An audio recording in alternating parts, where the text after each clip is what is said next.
time to say good night, Mr. Osborne. Good night, Mr. Donovan. And oh yes, we still have time to say this is NBC, the National Broadcasting Company.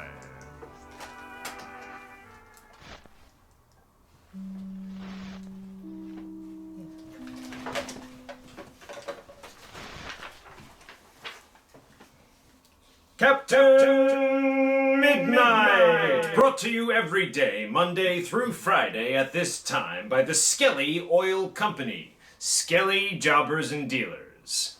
But first, we're going to get an important message tonight from the young fella you know as Chuck Ramsey. It's about the new 1940 flight patrol that he and Patsy Donovan have organized for Captain Midnight. So listen, all right?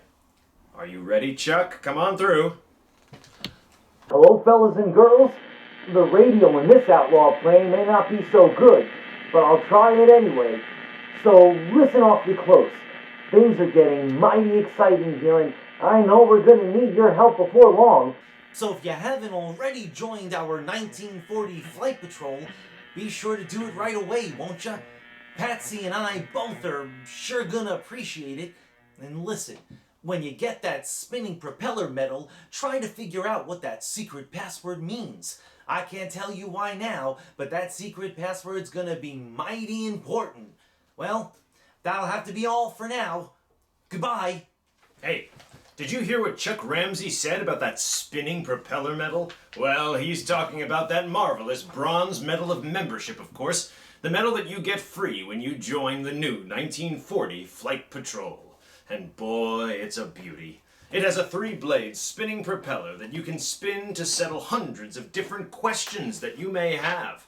And play all sorts of games with it too. And say, will you have fun trying to figure out the mystery of what that secret password means? Well now, the first 5 letters of the password. C O B R A. I'll repeat that now. C O B R A. Cobra. Oh, well, say, do you suppose that might be a clue for tonight's adventure? Well, now, you'll want to get that secret medal of membership as soon as you can. Remember, this is all you have to do. The next time you're out in your family car, just ask Mother or Dad to stop at your Skelly service station. Tell your Skelly man you want to join the 1940 Flight Patrol. He'll give you your junior pilot's application card right away. And he'll send right in for your spinning propeller medal of membership. The most beautiful bronze medal that makes you full of a fledged membership from the 1940 Flight Patrol. So remember this. It doesn't cost you a single penny, no. You won't need box tops or package seals or anything like that. No, just tell your Skelly man that you want to join the 1940 Flight Patrol and he will do the rest for you. But now, Captain Midnight! You'll remember that Ivan Shark was watching Captain Midnight and Chuck through his powerful binoculars as they took off in the black 2-seater with the rescued fugitive, Juan Parada. Ivan Shark ordered his chief pilot, Von Griff, to take off and follow Captain Midnight. It is now shortly before dark, and Shark is standing on the edge of his secret flying field near the burned remains of the cabin where Major Barry Steele and his agent, Bud Conley, were trapped. Attending him are his daughter Fury and his servant Fang. Fury is speaking. Listen. So that explains the mystery of the disappearance of those men, Father. Yes, Master. Von Grief did not tell. I see the whole thing very clearly now, Fury. I am not surprised that Von Grief was puzzled. I have been in this cabin many times, but I did not know there was a secret passageway beneath it all. That I did not know either. It is amazing what Major Steele knew about it. It was an old mine shaft. Evidently someone believed there was gold here. Well, I've been in this cabin many, many times, but I did not know there was a secret passageway leading to gold. Maybe it's still there, Father. Maybe they must have found out differently, my dear. Otherwise, they would have continued. If it had not been for that shaft, we would have been rid of this Barry Steele once and for all. Maybe we shall be rid of him. Pardon me, Master, you hear something? Oh, yes, Fang's right, Father. I hear a plane. Huh? There, to the south. It's coming very fast. Oh, speed like that, it must be Van Griff. It could be Captain Midnight. Oh, we're standing out here in the middle of the open field. Come, Father, let us move under the trees. Excellent suggestion, daughter. We must not make a target of ourselves for Captain Midnight. Come, Fang. Yes, Master. If it is Van Grief, he will come in and land at once. Oh, look, Father, the plane. It's driving down. It's diving lower and lower. This is far enough. We're safe here. See, Master, the pilot comes into land. He must be Van Grief. Yes, it is, Father. It is Van Grief. See, the plane, it's not a two-seater. It's a single-seater engine. Do not run out yet, Fury. You never can be sure when Captain Midnight is near. Yes. Look, please, when he's on the plane on grass. Look at him side-slip, Father. Oh, he is taking too much of a chance with this. Fiddlesticks, my dear. The pilot is making a perfect side-slip landing into a small field. Oh. Now the wheels touching ground. An excellent landing indeed. Oh, it must be Van Griff. Yes, Father, I recognize the helmet. Yes, I see. He's passed directly to this spot. And we'll help Van Grief. Very good, Fang. Okay, shall we go out to meet him, Father? Oh, what stupidity, my dear. You should never go out to meet your inferiors. Let them come to you. I have very good news for you, Chief. Turn your ship around, Van Grief, for a quick takeoff. Then come here. Okay, Chief. Oh, look at Van Griff's face, Father. He seems to be disturbed about something. So I see. Well, Van Grief, have you carried out my orders? I had some bad luck there, Chief. And what is this bad luck, Van Grief? Well, Captain Midnight got away from me. That is not bad luck, that is rank stupidity. I warn you, Von Grief, a little more of this and you will never... Oh, I couldn't help it, Chief. Captain Midnight flew into a deep barricade, and by that chance I had so many turns in the air. Excuses, alibis, that is all you give me. If you will tell the truth, you will confess that Captain Midnight was just too smart for you. No, that's not true. I will not listen. Did you follow my other command to fly across the ridge? Yes, Chief, yes, and from there I bring you some good news. Well, what is it? Tex Rossman and his men have a cabin surrounded. Well, that is better. What are your orders then, Chief? Everyone in that cabin must be captured alive. In the first place, I do not wish to be put into the position of fighting a mother and her daughter. In the second place, and more important, it is only in that way that I can lay a trap for Captain Midnight. If you capture that Donovan woman and her daughter, Captain Midnight will never leave until he has rescued them. Or if he is dead. I see you know Captain Midnight very well, my dear Fury. Yes. Now, Van Grief, listen closely.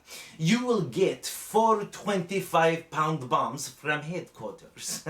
One of them a dud with the firing pin removed and filled with sand. Drop this dud and as close to the cabin as possible first. This should serve as a warning to those in the cabin. Perhaps they will rush out and into the hands of Rossman. Then, drop the other bombs one by one and destroy the cabin. In that way, we will achieve our purpose and give Captain Midnight something more to think about. And I will be watching you from the top of the ridge, Van Grief. Mind you, no more mistakes. Now go! While Ivan Shark's orders are being given, Captain Midnight and Chuck leave the rescued fugitive Juan Parada asleep and follow a narrow mountain trail down to the aforementioned cabin where they left Ma and Patsy Donovan, guarded by Pinky and Slim. Chuck and Captain Midnight finally make out the shack through the gloom in the distance, and they're about to rush forward and they suddenly notice the door is wide open. They stop and halt in amazed silence as Captain Midnight whispers warningly, "No, Chuck, no. Don't go in there. We can't afford to make a single wrong move."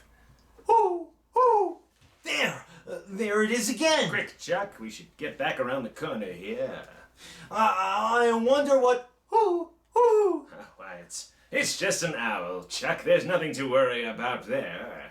Yes, but what's happened to Ma and Patsy? Oh, gee, this is terrible. I don't know, Chuck, but you know, we're going to find out. That owl, Red, there's something strange about it. I don't know what it is. What are you talking about? That owl, Red, I can't get the idea out of my head that I've heard it before. Well, you've probably heard lots of owls before, Chuck. Now, come on. We've got to work, and we've got to work fast. Okay, Red, you lead the way and I'll follow. All right. But I still think... Now, listen carefully to me, Chuck. We're in a tough spot here. We can't make one false move. If our friends aren't in that cabin, and I don't think that they are, they must have been driven out. Or captured.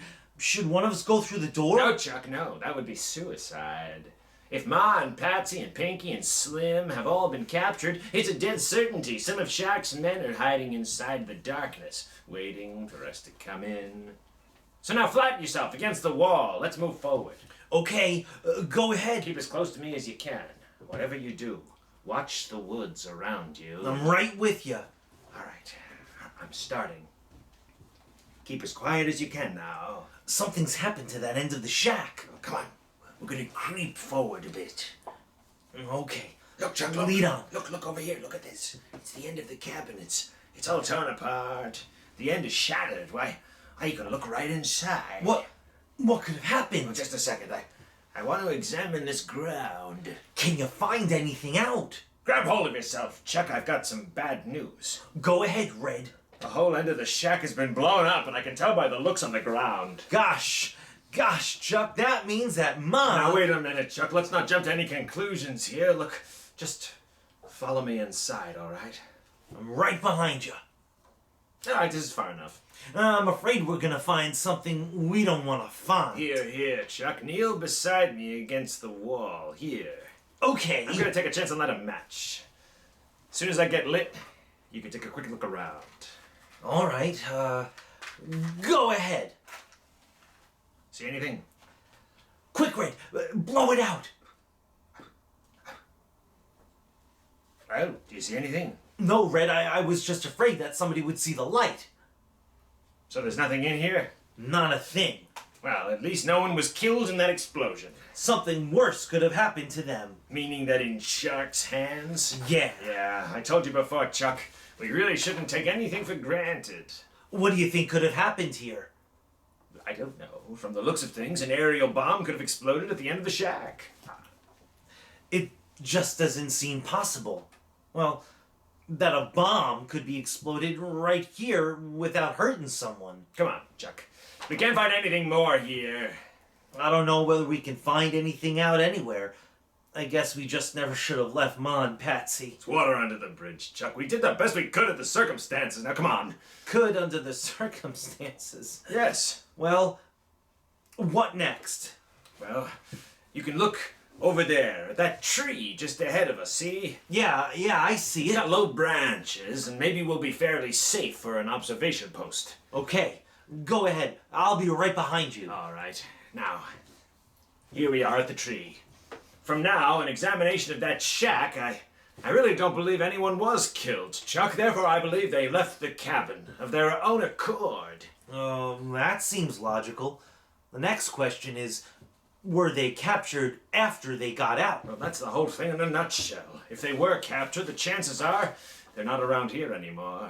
And if they weren't captured, they may be somewhere fairly close. Well, how are we gonna find out? It's gonna be difficult to find out anything while it remains so dark. But gosh, Red, it's only the middle of the night now. We can't wait until daybreak. Well, we might have to, Chuck. However, in the meantime, there is one thing we can do. What's that? We can circle slowly and quietly around the cabin, hoping to pick up their trail. But listen, we'll have to be very careful. All right, let's get... What is it? What are you looking at? That way, Red, but the side of the hill. Where? What I is thought that? I saw something. Keep quiet, moving. keep quiet and watch quietly. There, Chuck, there. See, it is something. Wait, I've lost it, though. So have I. Gosh, Red, oh, what do we do? Quick, Chuck. Get down on your hands and knees and just follow me. All right. Suddenly, the sinister Ivan Shark had contrived a diabolical scheme to strike at Captain Midnight.